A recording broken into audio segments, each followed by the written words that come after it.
Welcome sa Dries TV. Kung interesado ka sa ganitong news, huwag kalimutang isubscribe ang ating YouTube channel. Maraming salamat! Welcome po ulit sa ating panibagong update tungkol kina Kim and Paolo Abilino. Sa bawat update natin, tatalakayin natin ang mga pinag-uusapan sa mundo ng social media tungkol kina Kim and Paolo Abilino. Kaya naman kung hindi pa po kayo nakasubscribe dito sa ating channel nako, i-click nyo na po yan and isama nyo na din ang bell button.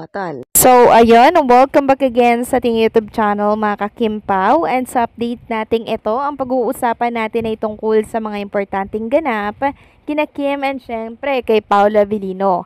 Pero bago po ang lahat, maraming salamat sa inyong patuloy na pagsuporta at pagsubaybay sa mga daily update natin. Kaya naman bilang pasasalamat, narito po ang mga napili kong komento patungkol yan sa naging previous update. Unang komento mula po ito kay Ginang Lucita Uy.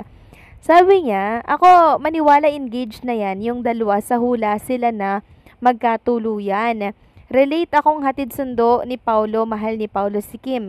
Uwi tayo next year, magpakasal na yan. Thank you so much po sa komento, Ginang Lucita Uy. Yes, antayin natin yung sinasabi nila na by June 2026, magpapakasal na daw si Kim and Paolo Abilino. Well, tingnan natin mga kakimpaw. Ako, hindi naman ako masyado nag-e-expect kasi possible na mabago pa po yan, 'di ba mga kakimpaw? Na kay Kim and Paolo Abilino po yan, mga kakimpaw. Kung kailan po nila itutuloy yung plano po nilang kasal, kung meron man nga po na plano, 'di ba, by June 2026.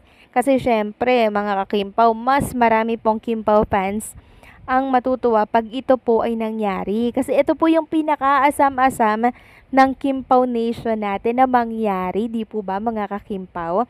Kaya hopefully ay ma-push ng sobra-sobra to. Sigurado buong bansa mga kakimpaw magse-celebrate, maghahanda po pag nangyari yon, yung kasalan na yon. Buong bansa magse-celebrate, maging ang OFW natin sa ibang bansa for sure, maghahanda po yan. Kasi alam naman natin mga kakimpaw, di ba, na napag-uusapan na po ni Kim and Paolo Abilino ang tungkol dyan. Kasi hindi na po sila pabata mga kakimpaw. Nagkakaedad na po sila at yan ang kailangan po nila. Pag-settle and syempre pagbuo ng pamilya.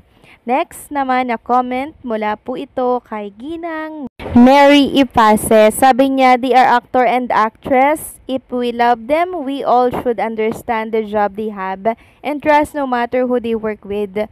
Magtiwala for both at tadhana kung talagang sila no matter what, they will be together forever. Kaya tayo, mga fans na nagmamahal sa ating idol, trabaho nila ang pag-aartista, trabaho nila yan. So maraming salamat po sa komento. Ma'am Mary Ipase, yes, tama po kayo dyan. Trabaho ni Kim and Paolo Abilino, yung pag-arte at syempre hindi mawawala po doon na makatrabaho nila yung ibang artista, actress at actor, 'di ba? And alam naman po ni Kim and Paolo Abilino yung tinatawag na limitation, 'di ba? Pag meron silang katrabahong ibang mga actor at actress. And syempre, malaki po ang tiwala ni Chinita Princess kay Paolo Abilino. Ganun din si Paolo kay Kim Chu. Pero, ang pinaglalaban po kasi ng Kimpaw fans, nawawala yung magic ng Kimpaw pag iba po yung kapartner ni Kim and Paolo Abilino. Kasi nga po, yung tambalang Kimpaw, doon po nagwo-work mga kakimpaw, yung tinatawag na magic. And tayong mga Kimpaw fans, diba, ayaw naman nating masayang at mawala yung magic na yon para sa Kimpaw lang. Kaya po natatakot yung iba, 'di ba, pag pinartner po si Kim and Paolo Abilino sa ibang mga aktor, sa ibang actress, 'di ba? Kasi sobrang nag-work ang tambalang Kimpaw. And as long as alam naman po ni Kim and Paolo Abilino yung limitation, hindi tayo dapat mangamba, hindi tayo dapat matakot. Magtiwala lang tayo kay Kim and Paolo dahil ang tinadhana po mga kakimpaw, wala pong makakapaghiwalay nito. So maraming salamat po sa komento and syempre nagsilbing reminders. Mary Ipase, God bless po sa inyo and also mag-iingat po kayo palagi. So ito na nga, pag-usapan na natin mga kakimpaw ang mga topic na nakalap natin sa hapong ito. At tunahin na nga natin pag-usapan na tungkol dito sa shooting or taping po ni Kim and Paolo Abilino. Dito po yan sa Cebu. So ito, ipapakita ko po sa inyo yung ilang mga location ng kanilang taping. Ayan po mga kakimpaw, Day 5 R3 Dialibaya. Yan po mga kakimpaw, oh. Ang ganda ng mga view. Siguradong mabubusog po ang mga mata natin sa mga eksena ni Kim and Paula Abilino. Pag ganito kagaganda yung mga makikita natin na view ni Kim and Paula Abilino habang sila po ay umi-eksena. Diba? Hopefully, maipalabas na po itong teaser ng The Alibay sa mga susunod na linggo kasi ang dami po talagang nag-aantay na at nag-aabang ng teaser ng naturang series ng Kim Pao. Samantalang kahapon nga po mga ka-Kim Pao, ibinahagi ni Chinita Princess itong siguro throwback picture to mga ka-Kim Pao, no? Yung tungkol dito sa pagbati po ng Happy Peace Day, Padre Pio, Pray Hope, and Do Not Worry, Saint Pio. So, ayan po yung ilang mga picture ni Chinita Princess. Sa San Giovanni Rotondo Santuario, Padre Pio po ito mga ka-Kim Pao.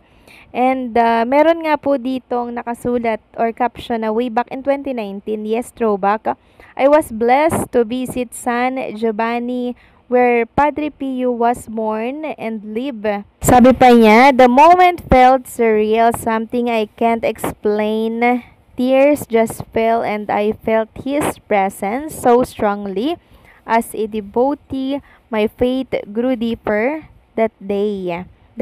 Sometimes faith is tested, but we must never give up. I was with my RM, pareho kaming napaiyak. Nakakatuwa, nakakagaan ng puso. Belated happy birthday and happy feast day, Padre Pio. Sorry mga ka-Kim Pao ha. Malabo kasi hindi ko siya masyadong mabasa kasi ang liliit po ng sulat dito sa caption ni Chinita Princess. Next topic naman, pag-usapan natin mga ka-Kim Pao. Itong picture ni Chinita Princess with baby Amalia, anak po ni Twinkle, no? Pamangkin po ni Chinita Princess. Ang cute lang po ni Amalia mga ka-Kim Pao, no? Talagang yung mata niya parang may pagka-Chinita din po. Parang Kim Chu din po yung datingan. Super cute ni baby Amalia mga ka-Kim Pao. At since shinare nga po ito sa social media at nakita ko din sa mga Kim Pao page, Kim Pao account, meron mga nagsasabi na baka naman Kim and Paula Abilino pwede na kayong gumawa ng ganyan para makita na namin yung cute na baby ninyo. So, maraming nagpo-push kay Kim and Paula Abilino na gumawa na daw po ng baby, magpakasal na, magsettle na, para makagagawa agad daw ng baby, mga ka-Kim Pao, no? So, nakakatuwa lang at bagay na bagay din kay Chinita Princess na magkaroon na po ng baby. Ayan nga mga ka-Kim Pao, bagay sa kanya. Kaya natutuwa ako pag pinagmamasdan ko po yung picture ni Kim, tapos samahan pa ng Paula Abilino. Bagay talaga silang magkaanak na mga ka-Kim Pao. Sana matuloy na nga po yung mga nababasa natin sa social media na by 2026 magsasettle na di umano si Kim and Paula Abilino. Well, hindi naman po masama mga ka-Kim Pao umasa, 'di ba? Pero syempre, limitahan lang natin yung mga nababasa natin. Huwag tayong masyadong umasa kasi darating at darating din po yan sa tamang panahon. So, anong sa inyo dito mga ka-Kim Pao? Please comment down below.